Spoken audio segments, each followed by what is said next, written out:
In our previous episode, our boy handed Flame Demon Lord such a beating that he nearly lost his title. Meanwhile, the Empire's purge of the demon worshippers dragged for half a month. The scene then shifts to the deepest part of the abyss, where we see a dark, eerie castle bathed in terrifying green flame.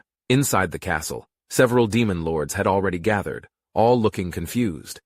The Black Sky Lord leaned toward the succubus and quietly asked if she knew why His Majesty had summoned them.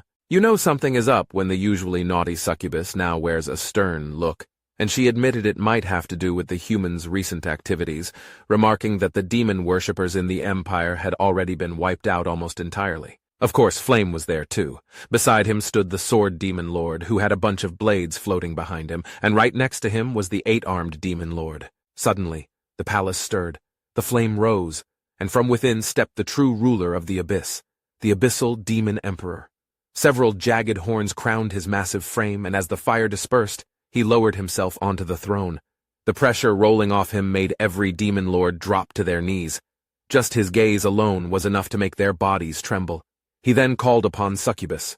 She snapped her head up, looking all tensed up. In that moment, the Emperor declared that humans had been stirring lately, especially with the Empire eradicating the demon worshippers. He asked if she knew anything about it. Startled, she explained in a trembling voice that it was unexpected, and White Divine and Meng Anwen acted too fast, but she had already ordered countermeasures. The Emperor stroked his chin, looking straight at her and asserting that if he was hearing her right, then it meant she had done absolutely nothing herself to retaliate, and questioned if that was the case. She hurriedly denied it, explaining that right after White Divine and Meng Anwen left Xiajing Academy, she had planned to send the demon worshippers to ambush and kill Lin, then glanced back at Flame and revealed it was he who had sworn he'd finish Lin, so he took the job.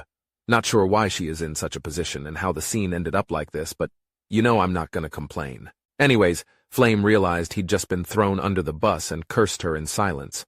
Soon enough, his own name was called. He pounded his head to the floor in frantic bows as the Emperor demanded to know whether Lin had been killed. He didn't dare lie, admitting he had underestimated his opponent and failed, declaring himself guilty and ready for punishment. At that moment, a burst of flame shot across the hall, and Flame's scream lasted only seconds before he crumbled into ash. Well, seems like our boy wouldn't be turning him into experience after all. No one in the palace dared lift their head, let alone breathe.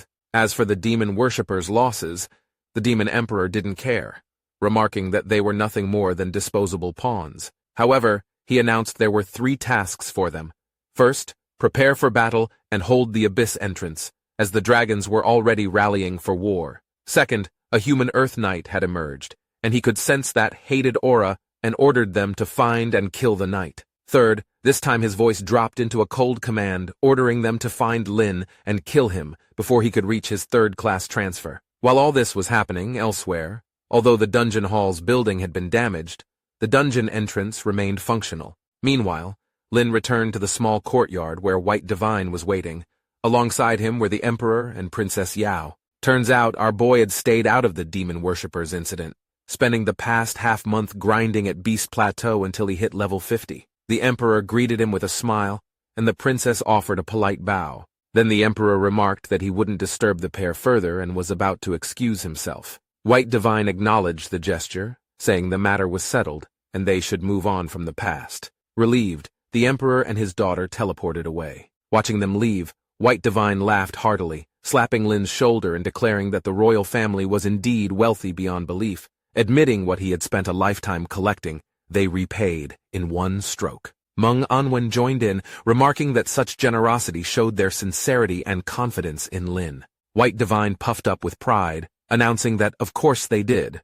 After all, Lin was his disciple. Curious, Lin wondered what exactly the royals had given as compensation. It turned out they had replaced all the materials he had spent on his 2nd-class transfer and nearly everything for the 3rd. Most of the items Lin didn't really need for now, so White Divine was stored away, leaving only the useful stuff. From his stash, he took out a large chest filled with neatly arranged intermediate skill scrolls, not the normal ones, but brilliant skill scrolls. Since Lin had reached level 50, White Divine believed it was time to learn new skills. Activating the first scroll, a pair of skeletal wings sprout from our boy's back. System notified him of the newly obtained skill Undead Wings, granted him and his summons the ability to fly for 1 second at level 1, with higher levels improving speed and cooldown. Even for the two old pals, a flight skill was rare enough to leave them stunned. But Meng Anwen remarked it wasn't over yet. Suddenly, the system detected that undead wings could merge with Lin's lightning wings, beginning an optimization process. Moments later, the fusion was complete, creating lightning undead wings, extending flight to 10 seconds. With that, the skeletal frame now crackling with arcs of electricity.